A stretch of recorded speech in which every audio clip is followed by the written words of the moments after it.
Bismillahirrahmanirrahim. Alhamdulillah pada hari ini Persatuan Wanita Jabatan Pelajaran Negeri Sabah ataupun Pewanis Pejabat Pendidikan Daerah Sandakan telah mengadakan program Hari Terbuka ya bersamaan dengan 7 hari bulan Disember pada hari Sabtu ya, dan beberapa guru besar dan juga jawatan ya telah bersama-sama ya mengadakan hari terbuka ini yang diketuai oleh Puan Nur Rashikin, pengurusi Pewanis PPD Sandakan. Jadi pada hari ini saya mengambil peluang untuk berkongsi maklumat ya tentang Pewanis ini. Ya, Pewanis ini kalau mengikut kepanjangannya ya, iaitu satu persatuan yang dikenali ya, yang dinamakan sebagai Persatuan Wanita Jabatan Pelajaran Negeri Sabah ya, yang kependekannya adalah Pewanis ya. Wanita dalam Pewanis ini bermakna semua pegawai dan kaki tangan wanita serta isteri pegawai dalam Jabatan Pendidikan Negeri Sabah di semua peringkat ya, di ibu pejabat, di pejabat pendidikan daerah ya, juga boleh menjadi ahli pewanis ya, sama ada warga pendidik ataupun isteri warga pendidik. Itu kependekan dia lah ya, maksudnya pewanis yang boleh menjadi ahli pewanis tersebut ya. Jadi kalau kita dalam warga pendidik ini boleh dikatakan semua kita ini adalah ahli pewanis ya. Hanya lagi untuk PPD Sandakan ahli pewanis ini belum mencapai KPI yang kita inginkan ya. Hari ini sahaja bila kita buat program terbuka ya, tidak ramai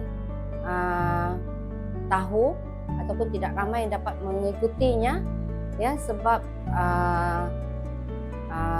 mungkin kurang jelas ya tentang keahlian pewanis itu sendiri ya. Jadi sebenarnya bila seseorang warga pendidik ya, wanita yang menjadi warga pendidik ini, sama ada guru atau AKP ini, banyak manfaat yang boleh diperolehi jika menjadi ahli pewanis ya. Yang pertama, dengan adanya program yang dianjurkan dapat mengeratkan hubungan silaturahim antara warga pendidik itu sendiri ya. Kemudian yang kedua, dapat menggalakkan perkembangan pengetahuan ya, pengetahuan tentang kesihatan, undang-undang ya, tentang isu-isu pendidikan semasa. Kita dapat ilmu berkaitan dengan kemahiran memasak ya, banyaklah ya kemahiran yang kita boleh pelajari, kemahiran ICT ya, kemahiran AI ya, dan juga aktiviti kemajuan diri yang boleh dilakukan dalam aktiviti pewanis ini. Selain daripada itu juga dengan adanya pewanis, menyertai pewanis ya, dapat mengeratkan hubungan antara pewanis ini sendiri dengan pertubuhan-pertubuhan wanita yang lain. Kalau kita di pendidikan ini sendiri ada persatuan kita sendiri, kita akan lebih kukuh lah. Kita jemput persatuan wanita di tempat lain ataupun persatuan-persatuan, tak kisahlah wanita kah atau yang bercampur, kita ada persatuan wanita kita sendiri dan nampak kita ada kesatuan lah di situ, lebih kukuh ya. Jadi di situ bila kita ada hubungan yang baik itu, banyak manfaat yang kita boleh perolehi ya. Jadi saya mengambil kesempatan lah untuk menyeru kepada semua warga pendidik ya, wanita ya, khususnya sama ada guru atau AKP ataupun isteri-isteri warga pendidik untuk menjadi ahli ya pewanis ini. Jadi siapakah yang boleh menjadi ahli? Ya, ada dua jenis lah keahlian. Ya, satu ahli biasa. Ahli biasa ni kita semualah terbuka kepada semua pegawai dan kaki tangan wanita serta isteri pegawai yang berkhidmat dalam jabatan ataupun pejabat pendidikan daerah. Itu yang pertama ya.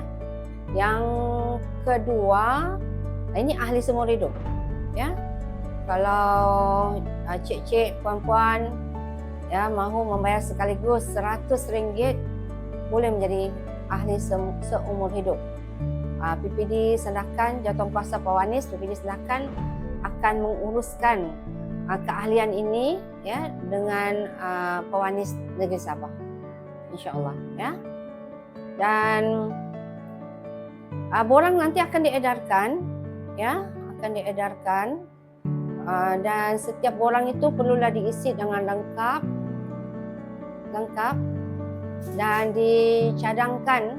Mesti ada pencadang ya, dan disokong oleh 2 orang ahli ya. Ini mesti dicadang dan disokong oleh 2 orang ahli ya. Kalau di sekolah rendah bolehlah disokong oleh penolong kanan ya, ataupun dicadang dan disokong, dicadang oleh penolong kanan, disokong oleh guru besar. Kalau di sekolah menengah dicadang oleh PK, disokong oleh pengetua. Ya, dan kemudian dihantar kepada setiausaha. Ya, jadi boleh hantar ke pejabat pendidikan daerah Sandakan kepada Cik Norina No. Ya, AKP di sektor pembelajaran PPD Sandakan ya. Jadi borang tu akan diedarkan mulai hari Isnin minggu hadapan. Ya, boleh ambil di kaunter dan kemudian diserahkan semula ke PPD kepada Cik Norina tadi ya. Okey. Kemudian ini tentang yuran tahunan. Ya, tadi tu yuran keahlian. Ini yang orang confuse kadang-kadang ya. Yuran keahlian tu lain. Ya. Tapi yuran tahunan ni lain ya. Jadi kalau PPD Sandakan sekarang yuran tahunan tu kita kenakan RM20 sahaja setahun. Ya. Jadi yuran tahunan ni gunanya ialah untuk kalau kita mau buat apa-apa program, kita ada sumber kewangan lah. Kan? RM20 saja setahun. Jadi itu bolehlah dibayar. Ya. Jangan ragu-ragu lah, sebab ini persatuan kita juga. Ya. Dan kalau boleh tempoh bayaran itu dalam tempoh sebulan sahaja, iaitu mulai 1 hingga 31 Januari setiap tahun supaya memudahkan jawatankuasa merancang program dan melaksanakan aktiviti-aktiviti ya. Jadi sekali lagi saya menyeru kepada semua warga pendidik, khususnya wanita, guru ya, dan juga AKP dan juga isteri-isteri pegawai pendidik ya, untuk menjadi ahli pewanis PPD Sandakan ya. Sokonglah persatuan kita. Ini bukan satu orang lain lah, persatuan kita juga ya. Pesara-pesara pun ramai ya, macam saya pun masih lagi menyokong pewanis ini ya. Jadi sama-sama lah kita menyokong ya. Dan untuk pengetua dan guru-guru besar wanita ya, saya harap puan-puan ya boleh memberi sokongan sepenuhnya lah ya. InsyaAllah pewanis daerah akan menjemput ya pengetua guru besar untuk menyertai keahlian dalam Telegram nanti. Jadi tuan-puan bila di-add nanti dalam grup itu, tahulah kenapa ya. Sebab kita mahu pengetua dan guru besar wanita menjadi tunjang utama kepada pewanis ini di sekolah ya, menggalakkanlah guru-guru ini menjadi ahli pewanis di daerah kita. Jadi apa-apa program yang mereka boleh sertai kan. Jadi kalau ada ahli barulah jawatankuasa boleh buat program kan, baru meriah lah orang kata ya. Jadi semoga apa yang disampaikan hari ini menjadi inspirasi